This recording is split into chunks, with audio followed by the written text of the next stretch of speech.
Hello everyone, welcome back to online study on. आज के इस वीडियो में हम बात करने वाले हैं सूफी आंदोलन, जिसके हम 30 इम्पॉर्टेंट एमसीक्यू आपके साथ डिस्कस करेंगे। तो इस वीडियो के साथ एंड तक बने रहिए।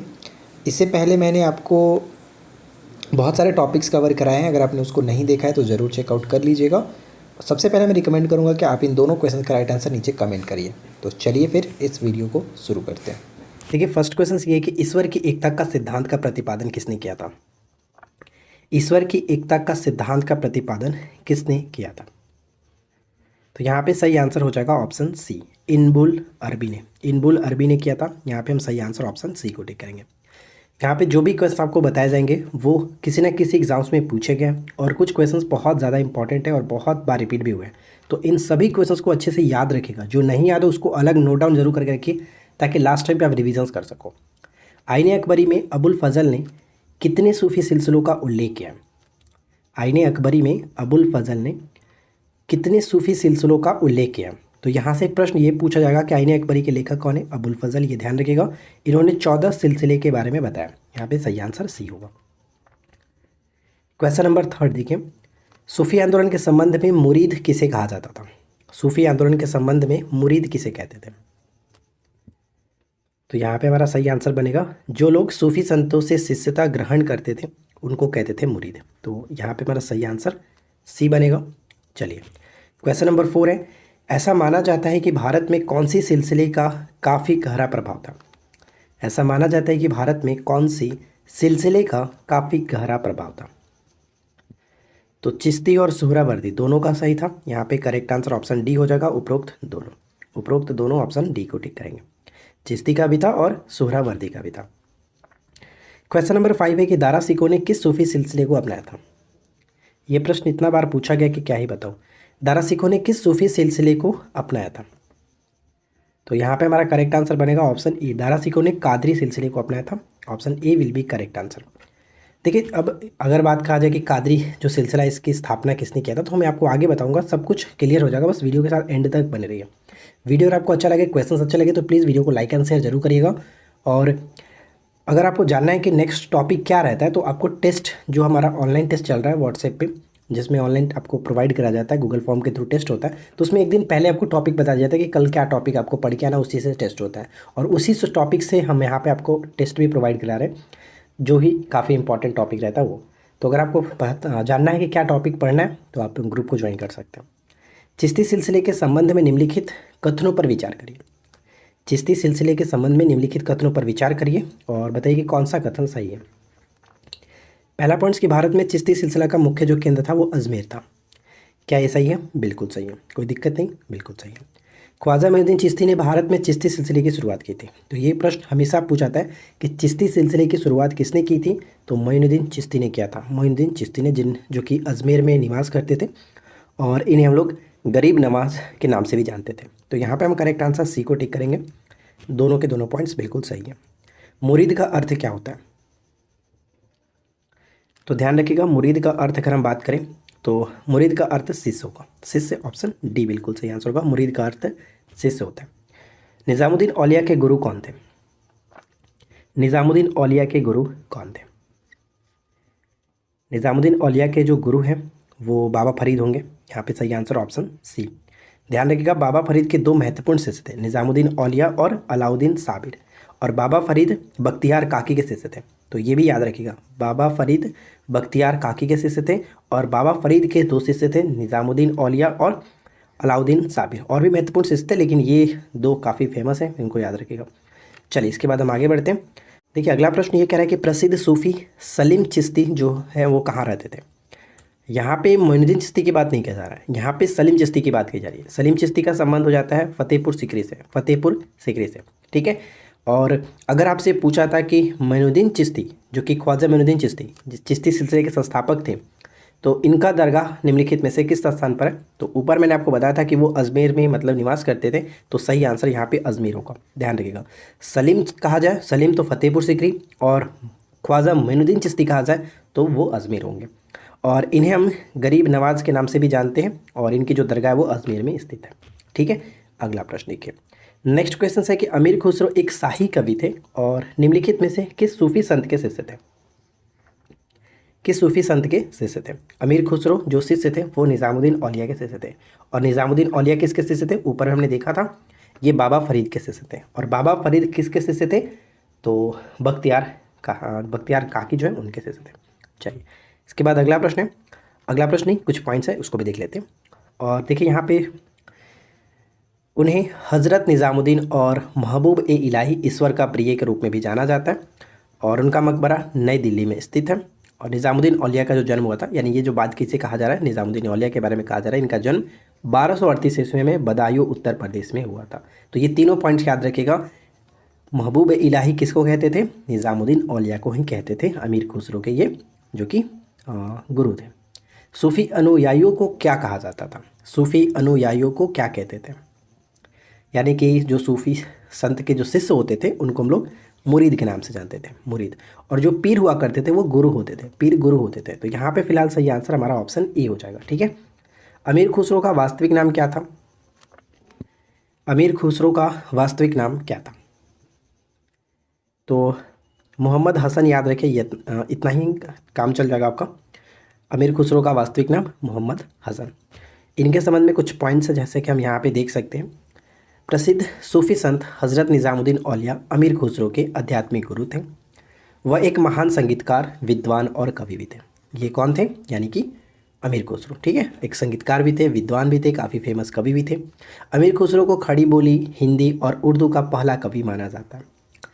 साथ ही साथ तबला, सितार और कव्वाली के आविष्कारक अमीर खुसरो को जाना जाता है। अमीर खुसरो को जानते हैं।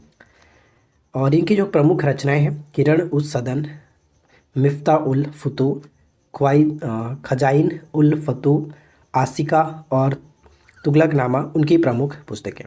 तुगलकनामा हमेशा पूछा जाता है, याद रखेगा। तुगलकनामा अमीर खुसरो की ये रचना है, पुस्तक है। अमीर खुसरो को तोते हिंद या फिर हिंदुस्तान का तोता के रूप में जाना जाता है, प्रसिद्ध थे। तो ये कुछ पॉइंट्स जो कि यहाँ से डायरेक्ट प्रश्न पूछे जाते हैं, तो आप इसको याद रखिएगा। चलिए, महबूब ए इलाही के नाम से किसे जानते हैं? ऑलरेडी डिस्कस कर चुके हैं। महबूब ए इलाही के नाम से हम जानते हैं निज़ामुद्दीन औलिया को। निज़ामुद्दीन औलिया को 1238 ईस्वी में इनका जन्म हुआ था उत्तर प्रदेश के बदायूं में। ठीक है, अमीर खुसरो के गुरु थे। चलिए अगला प्रश्न, सूफी परंपरा के संदर्भ में निम्न में से कौन सा अर्थ सही है? कौन सा अर्थ सही है? तो देखिए, पीर का अर्थ मैंने आपको बताया था, पीर का अर्थ जो होता है वो गुरु होता है, तो ये पॉइंट आपका गलत। और शिष्य का जो अर्थ होता है वो मुरीद होता है, ये भी गलत। यानी दोनों उल्टा हो गया। तो यहाँ पे कहेंगे कि दोनों के दोनों पॉइंट्स गलत है, इसलिए ऑप्शन डी को टिक करेंगे। दोनों के दोनों पॉइंट्स गलत है। सूफीवाद में वली शब्द निम्नलिखित में से किस शब्द का प्रतीक है? सूफीवाद में वली जो शब्द है निम्नलिखित में से किस शब्द का प्रतीक है? वली जो है वो ईश्वर का मित्र के रूप में यहाँ पे जाना जाता है, ऑप्शन ए हो जाएगा, ईश्वर का मित्र। निज़ामुद्दीन औलिया ने निम्नलिखित में से किसे कहा था अभी दिल्ली दूर है? हमेशा हम लोग इसको बोलचाल की भाषा में कहते रहते हैं कि दिल्ली अभी दूर है। तो ये जो बात है वो निज़ामुद्दीन औलिया ने कहा था। किसको कहा था ये आपको याद रखना। निज़ामुद्दीन औलिया ने गयासुद्दीन तुगलक को कहा था। गयासुद्दीन तुगलक को कहा था, यहाँ पे ऑप्शन सी बिल्कुल सही आंसर बनेगा। गयासुद्दीन तुगलक को कहा था, तो इस चीज़ को याद रखिएगा। चलिए इसके बाद अगला प्रश्न है कि चिश्ती पंथ के लोग निम्नलिखित में से किस में विश्वास करते थे?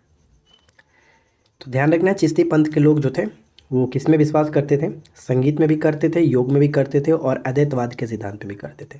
तो यहाँ पे हमारा करेक्ट आंसर ऑप्शन डी हो जाएगा। ऑप्शन डी को टिक करेंगे। ठीक है, अगला प्रश्न, नेक्स्ट क्वेश्चन है कि भारत में सुहरावर्दी सिलसिले के प्रवर्तक निम्नलिखित में से कौन थे? भारत में सुहरावर्दी सिलसिले के प्रवर्तक के रूप में किसको जाना जाता है? सुहरावर्दी प्रवर्तक के रूप में हम जानते हैं बहाउद्दीन जकारिया। बहुत बार रिपीट होता है, बहाउद्दीन जकारिया नाम याद रखिएगा, मोस्ट इंपॉर्टेंट है।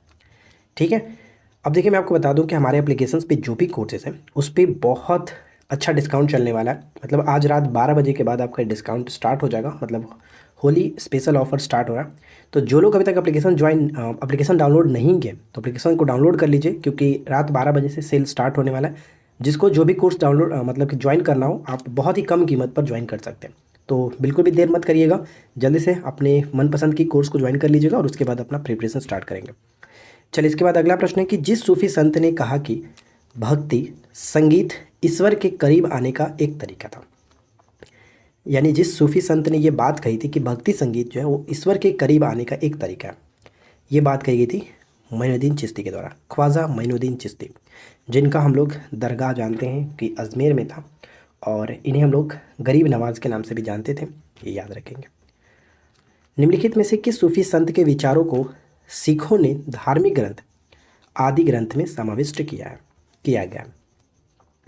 किस सूफी संत के विचारों को सिखों के धार्मिक ग्रंथ आदि ग्रंथ में समाविष्ट किया गया? तो राइट आंसर क्या बन जाएगा? ऑप्शन सी, फरीदुद्दीन गंज ए सकर जो है ये एक सूफी संत थे, इनके विचारों को सिखों के धार्मिक ग्रंथ आदि ग्रंथ में समाविष्ट किया गया। अगला प्रश्न है कि निम्नलिखित में से किसे शेख उल हिंद की उपाधि दी गई थी? शेख उल हिंद की उपाधि किसे दी गई थी? तो सही आंसर शेख सलीम चिश्ती। शेख सलीम चिश्ती यहाँ पे करेक्ट होगा, option D is the right answer. अगला प्रश्न देखिए, सर्वाधिक रूढ़िवादी जो सूफी संप्रदाय था वो कौन सा था? शेख सलीम चिश्ती का मकबरा कहाँ पर, आप जल्दी से नीचे कमेंट करके बताइए। तो सर्वाधिक रूढ़िवादी सूफी संप्रदाय कौन सा था? तो सर्वाधिक जो रूढ़िवादी संप्रदाय था वो है नक्शबंदी। नक्शबंदी यहाँ पे सी हो जाएगा करेक्ट आंसर। और ये क्वेश्चन ऑलरेडी पूछा गया एग्जाम्स में। सूफी मत का निम्नलिखित में से कौन सा सिलसिला संगीत के विरुद्ध था? कौन सा सिलसिला जो वो संगीत के विरुद्ध था? तो यहाँ पे हमारा राइट आंसर बनेगा ऑप्शन डी, नक्शबंदिया। ठीक है, नक्शबंदिया जो सिलसिला है वो संगीत के विरुद्ध था और इसको सबसे रूढ़िवादी माना जाता है। अगला है कि हनूज दिल्ली दुरस्त, जिसका अर्थ अगर बात करें तो अभी दिल्ली दूर है, किसने कहा था? ऑलरेडी हमने ऊपर आपको बताया था। तो इसका राइट आंसर आप नीचे कमेंट करके बताइए कि 25 का सही आंसर क्या होगा। ठीक है, 25 का सही आंसर क्या होना चाहिए कमेंट करिए। और किसको कहा गया था वो भी बताइएगा। सूफी संप्रदाय कौन सा धर्म में विकसित हुआ? सूफी जो संप्रदाय है वो किस धर्म में विकसित हुआ था? सूफी संप्रदाय किस धर्म में विकसित हुआ था? तो यहाँ पे हमारा करेक्ट आंसर बनेगा ऑप्शन सी, मुस्लिम धर्म या फिर इस्लाम धर्म कहिएगा, ऑप्शन सी होगा। देखिए अगला प्रश्न क्या कह रहा है, सूफियों की भाषा में जियारत का क्या था? सूफियों की भाषा में जियारत का अर्थ क्या होता था? तो यहाँ पे आपको ध्यान रखना है, इसका सही आंसर हो जाएगा सूफी संतों के मकबरों की तीर्थ यात्रा, जो कि बरकत प्राप्त करने के लिए यहाँ पे सही आंसर ऑप्शन ए हो जाएगा। ठीक है, चलिए इसके बाद अगला प्रश्न देखिए, नेक्स्ट क्वेश्चन क्या कह रहा है। अगला प्रश्न है कि निम्नलिखित कथनों पर विचार करें और सही कथन को चुनें। तो यहाँ पे 2 पॉइंट्स दिया गया, दोनों को पढ़िए और बताइए कि सही आंसर क्या होगा। देखिए पहला पॉइंट जो कह रहा है, कादरी सिलसिले की स्थापना शेख अब्दुल कादिर ने किया था। तो ये बिल्कुल सही पॉइंट्स है कि कादरी सिलसिले की स्थापना शेख अब्दुल कादिर ने किया था। दारा सिकोह कादरी सिलसिले से संबंधित है, ये भी पॉइंट्स बिल्कुल सही है, तो ऑप्शन सी को टिक करेंगे। और एक छोटा सा पॉइंट यहाँ पे ध्यान रखिएगा कि दारा सिकोह द्वारा किया गया सभी उपनिषदों का फारसी अनुवाद जो है वो सिरे अकबर के नाम से किया गया था। कई बार ये क्वेश्चन पूछा जाता है, तो इसको याद रखना। देखिए अगला प्रश्न हमारा ये है कि निम्नलिखित में से कौन सा मुगल बादशाह नक्शबंदी सिलसिला से संबंधित है? तो ध्यान रखना है, नक्शबंदी सिलसिले से संबंधित है औरंगजेब। औरंगजेब सी करेक्ट होगा। भारत में नक्शबंदी सिलसिले के प्रवर्तक ख्वाजा बाकी बिल्ला थे, तो ये ध्यान रखना है, नक्शबंदी सिलसिले के प्रवर्तक बाकी बिल्ला। सूफियों में सर्वाधिक कट्टरपंथी सिलसिला जो था वो नक्शबंदी सिलसिला था। तो ये दोनों पॉइंट्स हमने ऑलरेडी डिस्कस कर चुका है। देखिए तबीयत थोड़ा सा ठीक नहीं है, तो हो सकता है कि वॉइस में आपको प्रॉब्लम हो, माफ़ी चाहेंगे। अकबर द्वारा प्रतिपादित दीन इलाही धर्म का खंडन किसने किया था?